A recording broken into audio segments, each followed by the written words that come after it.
नारायणं नमस्कृत्य नरं चैव नरोत्तमं देवीं सरस्वतीं व्यासं ततो जयमुदीरयेत्।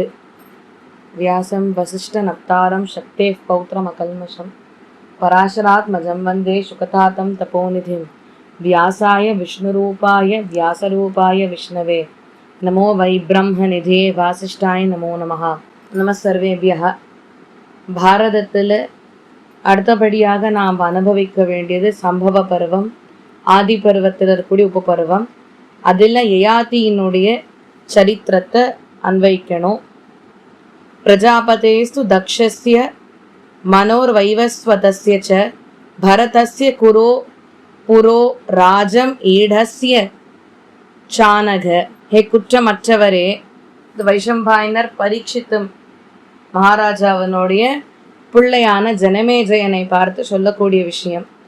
ஹே குற்றமற்றவரே, பிரஜாபதி தக்ஷர், வைவஸ்வத மனு, பரத, குரு, புரு, அஜாமீட, யாதவ முதலான எல்லா ராஜாக்களும் இந்த பரத வம்சத்தை சேர்ந்தவர்களாக இருக்காளே, அவளுடைய இந்த சரித்திரம் புண்ணியத்தை தரக்கூடியதாயும் பெருமையை தரக்கூடியதாயும் தீர்க்க ஆயுசை தரக்கூடியதாயும் இருக்கக்கூடிய சரித்திரங்கள். அதை நான் உங்களுக்கு சொல்றேன். இவ அத்தனை பேருமே சூரிய நாட்டம் மகா தேஜஸ்வியா இருக்கக்கூடியவர்கள். அதே நேரத்தில் உயர்ந்த ரிஷிகளாகவும் இருந்தா. பிராச்சேதஸுக்கு மொத்தம் 10 பிள்ளைகள். அவ அத்தனை பேருமே தபஸ்விகளா இருந்தா, தர்மத்தை கடைபிடிக்கிறவாளா இருந்தா. அவளுடைய வாயில அத்தனை ஔஷதங்களையும் போட்டு அதை வாயிலேயே அவ தகிக்க கூடியவாளா தபஸ்விகளா இருந்தா. புருஷர்கள்ல சிம்மமாய் திகழக்கூடியவரே பிராச்சேதஸ் கிட்டே இருந்து தக்ஷர் பிறந்தார். தக்ஷர்கிட்ட இருந்தா எல்லா ஜீவராசிகளும் தோன்றின. அதனால எல்லா ஜீவராசிகளுக்கும் அவர் தான் பிதாமகராய் திகழக்கூடியவர். ரிஷி தக்ஷர் பிரச்சேதஸ் கிட்ட இருந்து பிறந்தாரே, அவருக்கு 1000 பிள்ளைகள் வீரிணி அப்படின்றவளுடைய சங்கமத்தினால ஏற்பட்டது. அவ அத்தனை பேருமே அவரை போலவே நல்லா திருட விரதர்களாய் இருந்தனர். நாரதர் இந்த 1000 பிள்ளைகள் தக்ஷனுடையது இருந்தாலே, அவ அத்தனை பேருக்குமே சாங்கிய மதத்தை உபதேசம் பண்ணி வச்சார். ஹே ஜனமேஜயா, எல்லா விதமான சிருஷ்டிக்கும் இந்த ஜீவராசிகள் இருக்கே, அவ சிருஷ்டி காரணமாக இருந்த பிரஜாபதி தக்ஷர் இன்னும் பிராஜாபத்தியம் பண்ணணும் அப்படின்ற ஆசையினால அவருக்கு 50 பெண்கள் பிறந்தனர்கள். இவ அத்தனை பேரையுமே அவருடைய புத்திரிகைகளாக மாற்றி விட்டார். அவருடைய 10 பெண்களை தர்மருக்கு கல்யாணம் பண்ணி கொடுத்தார். 13 பெண்களை கஷ்யபருக்கும் 27 பெண்களை சந்திரனுக்கும் மனம் முடிஞ்சு வைத்தார். கஷ்யபர் மரீச்சியினுடைய பிள்ளை. அவருக்கு அவருடைய மனைவியாயும் தக்ஷனுடைய பெண்ணாயும் இருக்கக்கூடியவளாய் 13 மனைவிகளில் பிரதானமாக திகழக்கூடியவள் மூலியமாக ஆதித்யனை இவர் ஈன்றெடுத்தார். அந்த ஆதித்யன் எல்லா தேவதைகளுக்கும் மத்தியில மகா தேஜஸ்வியாய் திகழக்கூடியவர். பின்பு இந்திரன் இவாளுக்கு தலைவனாயும் வைவஸ்வத அப்படின்றவரையும் ஈன்றெடுத்தார். வைவஸ்வத அவனுடைய பிள்ளை தான் யம. இந்த வைவஸ்வத அவருக்கு இன்னொரு பேர் மார்த்தாண்ட. அவருக்கு இன்னொரு பிள்ளை பிறந்தது. அந்த 2வது பிள்ளை பிறந்தது. அந்த பிள்ளை மகா தேஜஸ்வியா மகா புத்திசாலியா இருந்தது. அந்த பிள்ளைக்கு தான் மனுன்னு பேரு. யம இந்த மனுவனுடைய இளையவன். மனு உயர தர்மிஷ்டராய் நல்ல புத்திமானா இருந்துட்டு வந்தார். அவர் அடுத்தபடி இந்த பிராஜாபத்தியத்தை பண்ணினார். இந்த மனு அவரை சேர்ந்த பிள்ளைகளுக்கு மானவ அப்படின்னு பேரு. அதான் நம்ம மனிதர்கள் அப்படின்லாம் சொல்றோமே. நம்ம அத்தனை பேருமே மனு அவருடைய பிராஜாபத்தியத்துக்கு கீழே வந்தவா. மனு கிட்டே இருந்து நம்ம எல்லாம் வந்திருக்கோம். அதனால நமக்கு மனிதர்கள், மாணவர்கள், மனுஷர்கள்னு பேரு. அந்த மனு கிட்டே இருந்த எல்லா புருஷர்கள், பிராமணர்கள், சத்திரியர்கள் முதலான அத்தனை பேருமே தோன்றினா. ஹே உயர்ந்த அரசனே, இந்த பிராமணர்களும் சத்திரியர்களும் ஒன்னா இருந்தவா. இந்த மனுவனுடைய இந்த பிள்ளைகள் பிராமணர்களா இருந்தாலே அவள்லாம் வேதம் வேதாங்கங்களை எல்லாம் அத்தியனம் பண்ணிட்டு வந்தா. வேன திருஷ்ணு நரிஷ்யந்த நபக இக்ஷ்வாக்கு கருஷ ஷரியாதி.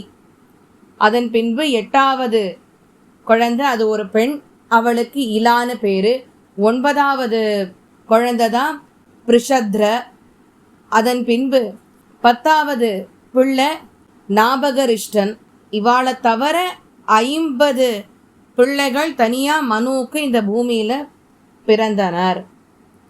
இந்த வேன திருஷ்ணு நரிஷ்யந்த நபக இக்ஷ்வாக்கு கருஷ ஷரியாதி இலா, அதுக்கப்புறம் பிரிஷத்ர, இவ அத்தனை பேருமே க்ஷத்ரிய தர்மத்தை நன்கு அறிந்தவர்களாக திகழ்ந்தனர். நம்ம இவாளை பற்றிலாம் ஏற்கனவே கேள்விப்பட்டிருக்கோம். இவாள்லாம் ஒருத்தரோட ஒருத்தர் அடிச்சுண்டு சண்டை போட்டுண்டு போயிட்டா அப்படின்னு. இலா மூலியமாக புரூரவஸ் பிறந்தார். இந்த இலா புரூரவஸ்க்கு தாயாய் தந்தையாய் எல்லாமாவுமா அவர் இருந்துட்டு வந்தா. இந்த புரூரவஸ் அப்படின்றவர் 13 தீபங்கள் தீவுகளை தன்னுடைய கட்டுப்பாட்டில் வச்சுருந்தார். அவர் ஒரு மனுஷனாக இருந்தாலும் எப்பொழுதுமே அதிமானுஷ சக்திகளோடையே இருந்துட்டு. இந்த புரூரவஸ்க்கு ஒரு சமயம் அவருடைய இந்த சக்தி மேலே ஒரு கர்வம் ஏற்பட்டது. அதனால் பிராமணர்களோட சண்டை போட ஆரம்பித்தார். அவள் கோச்சிக்க ஆரம்பித்தார். அவளுடைய கோபத்தை இவர் பொருட்படுத்தவே இல்லை. அவளுடைய சொத்தை எல்லாத்தையும் அபகரிக்க ஆரம்பித்தார். இதெல்லாம் பார்த்துட்டு பிரம்மலோகத்திலேருந்து வந்த சனத்குமாரர் இவருக்கு சதுபதேசம் கொடுத்தார். முதல்ல புரூரவஸ்க்கு. புரூரவஸ் அந்த சதுபதேசம் ஏற்றுக்கவே இல்லை. அதன் பின்பு ரிஷிகளுடைய கோபத்தினால பின்னாளில் இந்த ராஜா இப்படி கர்வம் ஆணவம் கொண்டிருந்தவராக இருந்தார். அவரோட சக்தினால அவர் வாழ்க்கையில் தோற்று போய் பின்பு மரணம் அடைந்தார் ரிஷிகளுடைய சாபத்தினால அப்படின்னு. அதன் பின்பு இந்த ராஜா புரூரவஸ் இந்த கந்தர்வ லோகத்திலிருந்து 3 விதமான அக்னி எடுத்துன்னு வந்தார். இந்த 3 விதமான அக்னியும் யாகத்துக்கு பிரயோஜனப்படுத்தக்கூடியது. இந்த 3 விதமான அக்னிகளை தவிர இவர் அப்சரசான ஊர்வஷியையும் அழைச்சிட்டு வந்தார். அவருக்கு ஊர்வஷி மூலியமாக 6 பிள்ளைகள் பிறந்தனர். ஆயுஷ், தீமன், அமாவசு, திருடாயு, வனாயு, சதாயு. இந்த 6 பிள்ளைகள் புரூரவஸ்னுடைய பிள்ளைகள். இதில் ஆயுஷ்க்கு ஸ்வர்பானுவனுடைய பெண் மூலியமாக 5 பிள்ளைகள் பிறந்தார்கள். நஹுஷ, விருத்தாசர்ம, ரஜி, கயா, அதன் பின்பு அனேனஸ் அப்படின்னு 5 பிள்ளைகள். ஆயுஷ்னுடைய இத்தனை பிள்ளைகளுக்கு மத்தியில் நஹுஷன் அப்படின்றவர் தான் உயர்ந்த புத்திமானா சக்திசாலியாக இருந்தார். ஹே ராஜா, இவர் இந்த ராஜ்யத்தை தர்மிஷ்டதாக இருந்துட்டு ராஜ்ய பரிபாலனம் பண்ணிட்டு வந்தார். நஹுஷன் பித்திருக்கள், தேவதைகள், ரிஷிகள், கந்தர்வர்கள், நாகங்கள், ராட்சசர்கள், பிராமணர்கள், சத்திரியர்கள், வைஷர்கள்னு எல்லாரையுமே சமமாக நடத்திட்டு வந்தார். இந்த திருடர்களை எல்லாம் அவருடைய பலசாலியான அந்த கைகளை கொண்டே அடித்தார். அதன் பின்பு ரிஷிகளும் ராஜா இப்படி தர்மிஷ்டராக இருக்கிறத பார்த்துட்டு அவருக்கு சேர வேண்டியதை ரிஷிகளும் கொடுத்தா. அதன் பின்பு ஒரு மிருகமாக இருந்துட்டு நஹுஷன் ரிஷிகளை தன்னுடைய முதுகலை தாங்கிட்டு வந்தார். ஸ்வர்கவாசிகளுடைய அந்த அழகை விழுத்துற அளவுக்கு இவருடைய அழகு, தபஸ், சக்தி எல்லாமே இருந்துதான். அப்படிப்பட்டவராக இருந்துட்டு தானே இந்த பூமியில் இந்திரநாட்டம் இருந்துட்டு ராஜ்ய பரிபாலனம் பண்ணினார். நஹுஷனுக்கு 6 மதுர வாக்கியங்களை பேசக்கூடிய பிள்ளைகள் பிறந்தா. மதுர வாக்கியம்னா இனிமையாக பேசக்கூடிய பிள்ளைகள் பிறந்தா. யதி, யயாதி, சம்யாதி, ஆயாத்திம், அயதி, துருவம் 6 பிள்ளைகள். யதி தபஸ் வாழ்க்கையை மேற்கொண்டார். அவரே பிரம்மாவாட்டம் ஒரு பெரிய ரிஷியா திகழ்ந்தார். யயாதி உயர்ந்த தர்மிஷ்டராக இருந்தார். அவர் மொத்த பிரபஞ்சத்தையும் ராஜ்ய பரிபாலனம் பண்ணிட்டு வந்தார். எத்தனையோ யாக யஜ்ஞங்கள்லாம் பண்ணிண்டு பித்திருக்களை வழிபட்டுண்டு தேவதைகளுக்குரிய மரியாதைகளை எல்லாம் கொடுத்துண்டு ரொம்ப பணிவாக இருந்துண்டு அவருடைய பிரஜைகளை எல்லாம் ஒரு நாளும் மனசு வருத்தப்படும்படிக்கு ஒரு சூழல் ஏற்படுத்தாதைக்கு நன்னா பிரஜைகளை பார்த்துண்டு எதிரிகளால் வீழ்த்தப்படாதவராய் இவர் இருந்தார். இவருடைய பிள்ளைகள் எல்லாருமே சிறந்த வில்லாளிகளாய் உயர்ந்த திறமைகள் உடையவர்களாக இருந்தா. ஹே உயர்ந்த அரசரே, இவருடைய பிள்ளைகள் தேவயானி, ஷர்மிஷ்டான் இவருடைய 2 மனைவிகள் மூலியமாக பிறந்தா. தேவயானி யது வம்சத்தை சேர்ந்தவள். தேவயானி மூலியமா யது வம்சமும் துருவசு வம்சமும் தோன்றித்து. ஷர்மிஷ்டா மூலியமா துர்க்யு, அனு, புருன்னு இவாள்லாம் தோன்றினா. ஹே ராஜன்னு, அதுக்கப்புறமா அந்த பிரஜைகளை எல்லாம் தர்ம நெறியில ராஜ பரிபாலனம் ரொம்ப வருஷத்துக்கு பண்ணி முடிச்சதுக்கு அப்புறமா நௌஷனுடைய பிள்ளை யயாதி விருத்தத்தால் தாக்கப்பட்டவராய் அவருடைய அழகை இழந்தவராக இருந்தார். இப்படியாக அவருக்கு இந்த வயசான ஒரு தன்மை வந்தது. உடனே ராஜா அவருடைய பிள்ளைகளை கூப்பிடுறார். யதி, புரு, துர்வசு, துர்க்யு, அனு 5 பிள்ளையும் கூட்டுட்டு, ஹே பிள்ளைகளே, எனக்கு இளமையா இருந்துட்டு இளம் பெண்களோட சந்தோஷமா இருக்கணும்னு ஒரு ஆசை.